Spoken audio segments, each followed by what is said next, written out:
Hello बच्चों, कैसे हो आप सभी। आप सभी का मेरी इस हिंदी पाठशाला में स्वागत है। तो बच्चों, आज हम एक मजेदार सी कविता पढ़ने वाले हैं। पता है किसके ऊपर? पंछी यानी कि पक्षी के ऊपर। हम पंछी उन्मुक्त गगन के। तो चलिए शुरू करते हैं। अध्याय 13, हम पंछी उन्मुक्त गगन के। कविता। अध्ययन से पूर्व। तो बच्चों, यहाँ पर आपको एक चित्र दिखाई दे रही होगी। इस चित्र में आपको क्या दिख रहा है? इस चित्र में आपको दिख रहा है कि कैसे बच्चा खुशी खुशी दौड़ रहा है।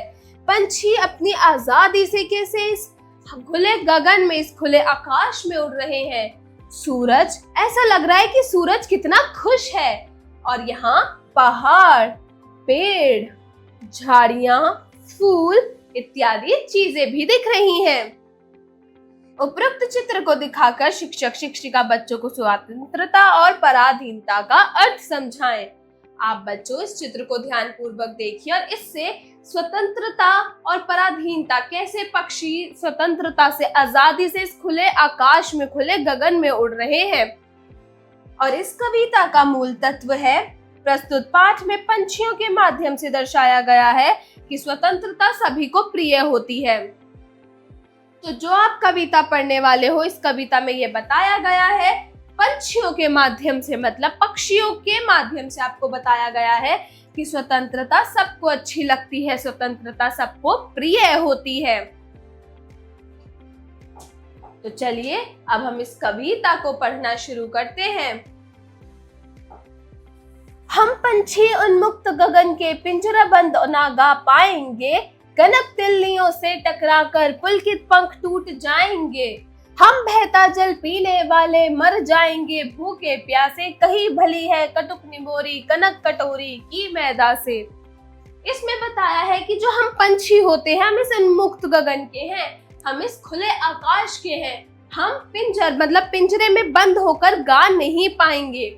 हम कभी ये जो कनक तिल्लियां, जो पिंजरे की जो तिल्लियां होती हैं, उससे टकराकर हमारे जो ये कोमल खिले खिले पंख है, ये भी टूटकर गिर जाएंगे। हम जो पंछी हैं वो बहता जल पीने वालों में से हैं, ना कि एक जगह समाया हुआ। भूखे प्यासे हम लोग मर जाएंगे। कहीं भली है कटुक निबोरी कनक कटोरी की मैदा से। हमें वो कड़वी निबोरी ही अच्छी लगती है, ना कि कनक कटोरी में जो आप हमें मैदा मिर्ची जो चीजें खाने को देते हो, ना कि वो। स्वर्ण शिकला के बंधन में अपनी गति उड़ान सब भूले, बस सपनों में देख रहे हैं तरु की फुनगी पर के झूले। ऐसे थे अरमान की उड़ते, नील गगन की सीमा पाने, लाल किरण सी चोंच खोल चुगते तारक अनार के दाने। होती सीमाहीन क्षितिज से लाल किरण सी चोंच खोल चुगते तारक अनार के दाने। होती सीमाहीन क्षितिज से इन पंखों की होड़ा होड़ी, या तो क्षितिज मिलन बन जाता या तो तंती सांसों की डोरी। नीड़ न दो चाहे टहनी का आश्रय छिन भिन कर डालो, लेकिन पंख दिए तो अकाल उड़न में विघ्न न डालो। ये कविता लिखी है शिवमंगल सिंह सुमन जी ने। तो बच्चों, इसमें पंछी ये कह रहे हैं कि जब भगवान ने, जो इस धरती के रचयिता हैं, जो तुम्हारे रचयिता हैं, उन्होंने जब हमें पंख दिए हैं, तो तुम क्यों हमारी उड़ान में विघ्न डाल रहे हो? हमें इस खुले गगन में घूमना पसंद है, हमें कैद करके मत रखो। हमें वो बहता पानी पीना पसंद है, हमें तुम्हारी चांदी की कटोरी में पानी पीना अच्छा नहीं लगता। हम उस भूखे प्यासे मर जाएंगे। हमें इस खुले आकाश में, इस खुले गगन में हमें उड़ने दो, हमें घूमने दो। तो चलिए अब हम शब्दार्थ पढ़ते हैं। शब्दार्थ।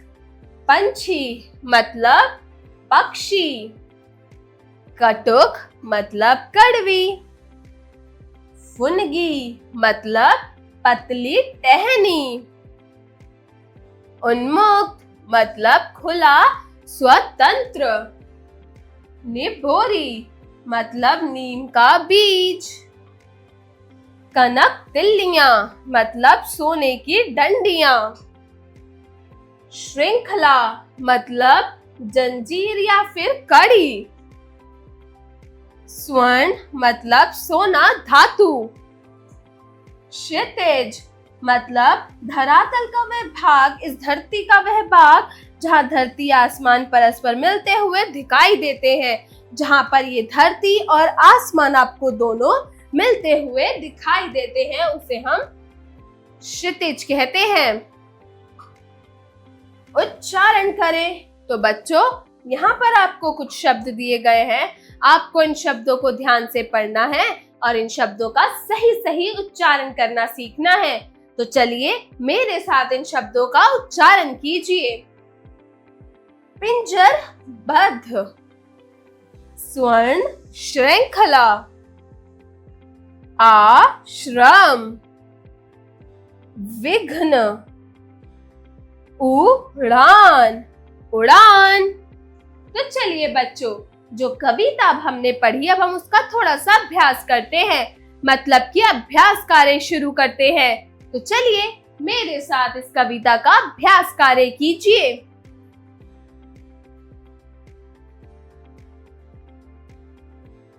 अभ्यास कार्य, जरा बताइए। Speaking skills. प्रश्न 1, दिए गए प्रश्नों के उत्तर बताइए। तो बच्चों, यहाँ पर आपको कुछ प्रश्न दिए गए हैं, आपको इन प्रश्नों को ध्यान पूर्वक पढ़ना है और कविता में से इनके आंसर छांटकर आपको बोलकर इनके आंसर्स, इनके उत्तर देने हैं। तो चलिए शुरू करते हैं।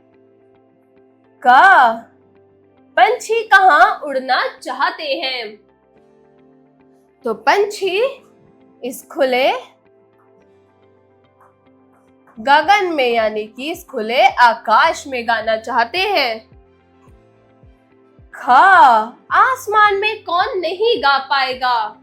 तो बच्चों, आसमान में पिंजरबंद, यानी कि पिंजरे में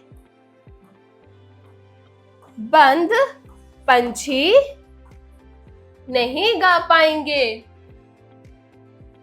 ख, पंछी किस प्रकार रहना चाहते हैं?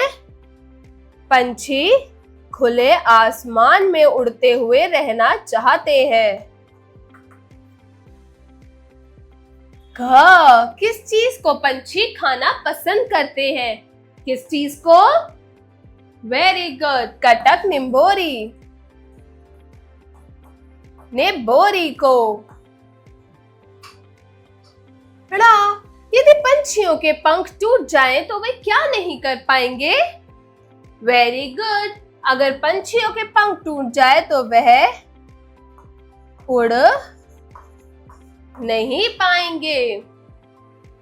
जरा लिखिए। Writing skills. प्रश्न 2, दिए गए प्रश्नों के उत्तर लिखिए।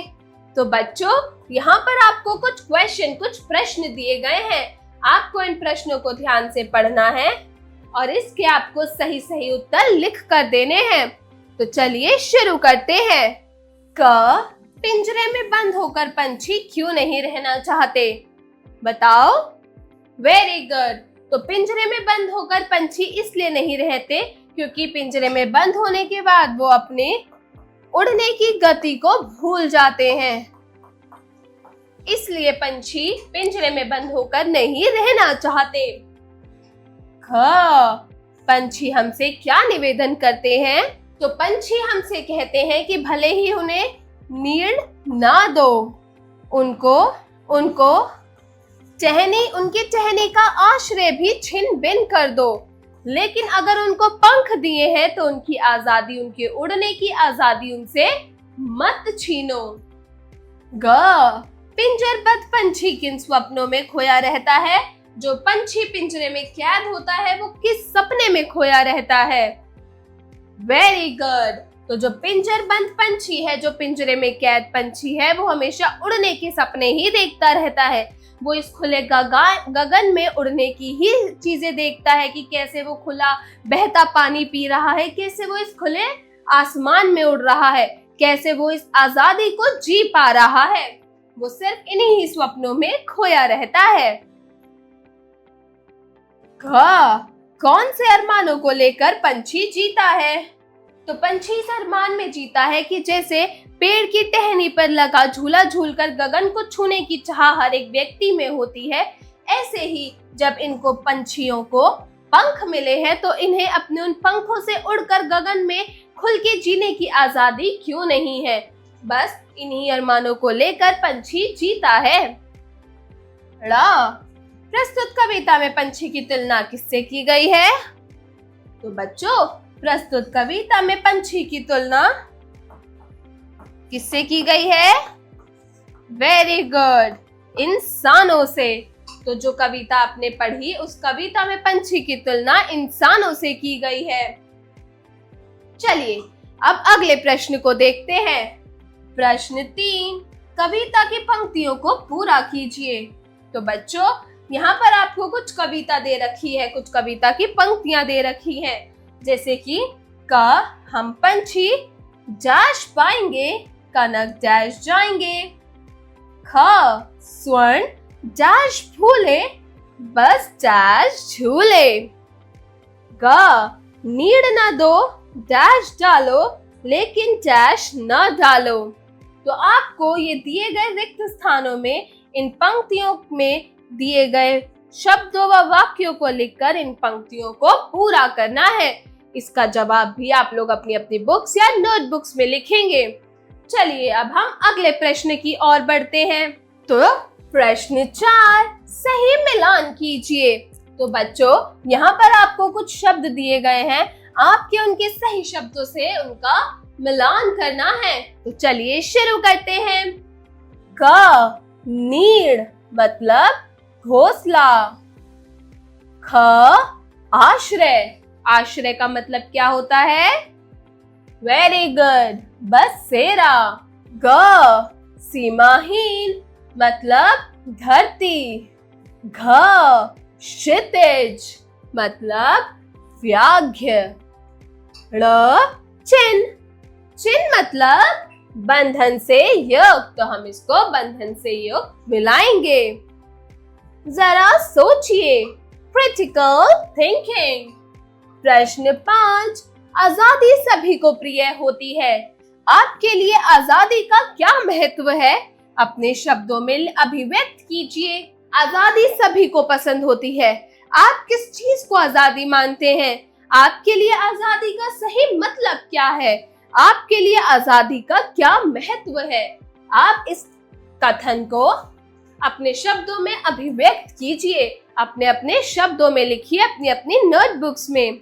चलिए अब हम अगले प्रश्न की ओर बढ़ते हैं। जरा भाषा पर गौर कीजिए। Language skills. प्रश्न 6, दिए गए वाक्यों में संबंध बोधक शब्दों की पहचान कीजिए। तो बच्चों, संबंध बोधक शब्द जो शब्द संज्ञा अथवा सर्वनाम शब्दों के साथ जुड़कर उनके संबंध वाक्य से दूसरे शब्द के साथ जोड़ते हैं, वे संबंध बोधक शब्द कहलाते हैं। जैसे कि के सहारे, के पहले आदि। मतलब जो दो वाक्यों के संबंध में दो वाक्यों को मिलाकर एक वाक्य का अर्थ बनाते हैं, दोनों को साथ में जोड़कर अर्थपूर्वक वाक्य बनाते हैं, उन्हें हम संबंध बोधक कहते हैं। जैसे कि के, का, ने, में, लेकिन आदि, परंतु। तो ये होते हैं संबंध बोधक शब्द। तो चलिए बच्चों, यहाँ आपको कुछ वाक्य दे रखे हैं। इन वाक्यों को पढ़ के आपको इसमें से संबंध बोधक शब्दों की पहचान करनी है। तो चलिए शुरू करते हैं। क पहला वाक्य है, दिल्ली शहर बिल्कुल मुंबई के विपरीत है। तो इसमें संबंध बोधक है के विपरीत। अगला है ख, सिमली ने चाकू के द्वारा सेब काटा। किसके द्वारा काटा था? चाकू के द्वारा।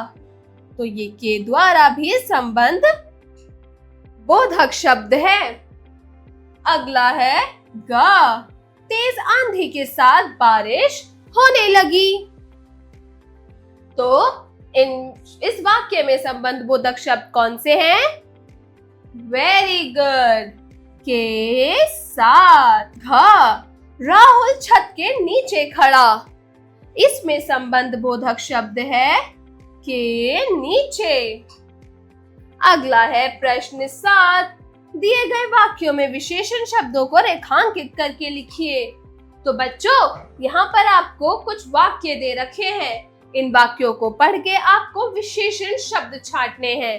विशेषण शब्द तो हमें पता ही है क्या होते हैं, जो किसी भी चीज की विशेषता बताते हैं कि वो चीज कैसी है, छोटी है, बड़ी है, बहुत सारी है, एक है, दो है, गोरी है, काली है, लाल है, नीली है।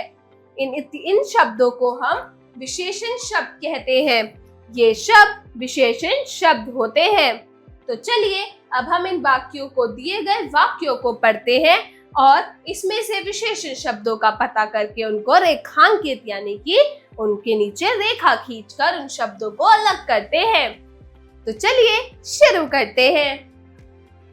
क, नेहा के बाल बहुत घने और काले हैं। तो इसमें विशेषण शब्द क्या होगा? बहुत।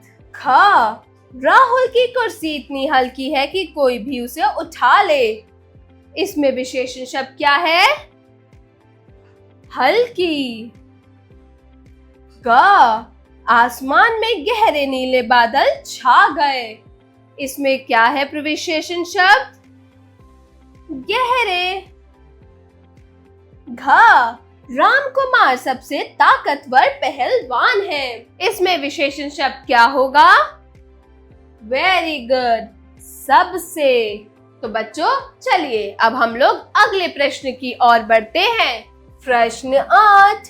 दिए गए शब्दों का संधि विच्छेद कीजिए तथा संधि का नाम लिखिए। तो बच्चों यहाँ आपको कुछ शब्द दे रखे हैं। आपको इन शब्दों को पढ़ना है और इन शब्दों को पढ़ के इनको संधि विच्छेद यानी कि अलग अलग करके लिखना है और आपको बताना है कि ये कौन सी संधि है। तो चलिए शुरू करते हैं। क, भावुक। तो भावुक का संधि विच्छेद होगा भ जमा आवुक। ये कौन सी संधि है? वेरी गुड, ये है अयादी संधि। अगला है सारांश। स जमा अरांश, सारांश। ये कौन सी संधि है? स्वर। ये है स्वर संधि। अगला है संकल्प। ये इसका संधि विच्छेद होगा सन जमा कल्प, संकल्प। ये कौन सी संधि है? वेरी गुड, व्यंजन संधि। अभ्यागत। अभ्यागत का संधि विच्छेद होगा अभ जमा यागत। ये कौन सी संधि है? स्वर संधि। अत्याचार। तो इसमें होगा अत्य जमा आचार। ये भी स्वर संधि है। उल्लास। उल्लास, इसका संधि विच्छेद क्या होगा? वेरी गुड, उत जमा लास, उल्लास। ये है व्यंजन संधि। प्रश्न 9। दिए गए शब्दों का समास विग्रह कीजिए। यहाँ आपको कुछ शब्द दे रखे हैं। आपको इनका समास के अनुसार समास विग्रह करके इन शब्दों को दिए गए स्थान पर लिखना है। तो चलिए शुरू करते हैं। पूजा घर, मतलब पूजा का घर। घुड़सवार, मतलब घोड़े पर सवार। गौमुख, इसका समास होगा गौ का मुख। राजकुमार, राजकुमार का समास विग्रह होगा राजा का कुमार यानी कि राजा का बेटा। पुत्र, बेखबर, जिसकी खबर ना हो। जरा रचनात्मक कार्य कीजिए। Creative skills. प्रश्न 10। परहित सरस धर्म नहीं भाई, पंक्ति से आप क्या समझते हैं? कक्षा में बैठकर मित्रों के साथ चर्चा कीजिए। परहित सरस धर्म नहीं भाई, आपको इस पंक्ति से क्या अर्थ समझ आता है? आपको इससे क्या भावार्थ समझ आते हैं? इसकी चर्चा कक्षा में बैठकर अपने दोस्तों, अपने मित्रों से करिए और इसका जवाब अपनी अपनी नोटबुक्स में लिखिए। अगला है जरा दिमाग लगाइए, ब्रेनस्टॉर्मिंग एक्टिविटी।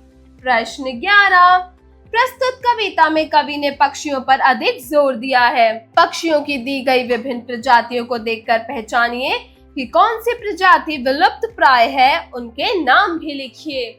तो बच्चों, जो कविता भी हमने पढ़ी उसमें कवि ने सिर्फ पक्षियों पे जोर दिया है, पक्षियों के बारे में बताया है। तो आपको पक्षियों की दी गई कुछ प्रजातियां हैं। यहाँ पर आपको कुछ चित्र दे रखे हैं पक्षियों के, उनकी अलग अलग प्रजातियां दे रखी हैं। आपको इन प्रजातियों को देखना है और पहचानना है कि ये किसकी प्रजाति है और विलुप्त, जो गायब हो चुकी है, मतलब जो अब आपको बहुत कम दिखाई देती है या फिर नहीं दिखाई देती है, उनके नाम लिखने हैं आपको इन चित्रों को पहचान कर। अगला है जीवन कौशल एवं मूल्य परक प्रश्न, life skills and value based questions. प्रश्न 12, शिक्षा एक ऐसा पहलू है जो इंसान के जीवन को पंख देती है। आप शिक्षा रूपी पंखों का उपयोग किन उद्देश्यों के पूर्ति हेतु करना चाहेंगे? तो जैसे पंछियों को पंख होते हैं उड़ने के लिए, ऐसे ही इंसानों के पास भी शिक्षा रूपी पहलू, शिक्षा रूपी पंख होते हैं। तो आप इन पंखों का उपयोग अपने जीवन में किस उद्देश्य के लिए करना चाहेंगे? इसका जवाब भी आप लोग अपनी अपनी नोटबुक्स में देंगे। और बच्चों, मैं आशा करती हूँ कि आपको ये कविता अच्छी लगी होगी, आप इससे बहुत कुछ सीखे होंगे। और मैं मिलती हूँ आपको अगली कक्षा में एक नए चैप्टर या एक नए पाठ के साथ, एक नई कहानी के साथ या फिर एक नई कविता के साथ। तब तक के लिए बाय बाय।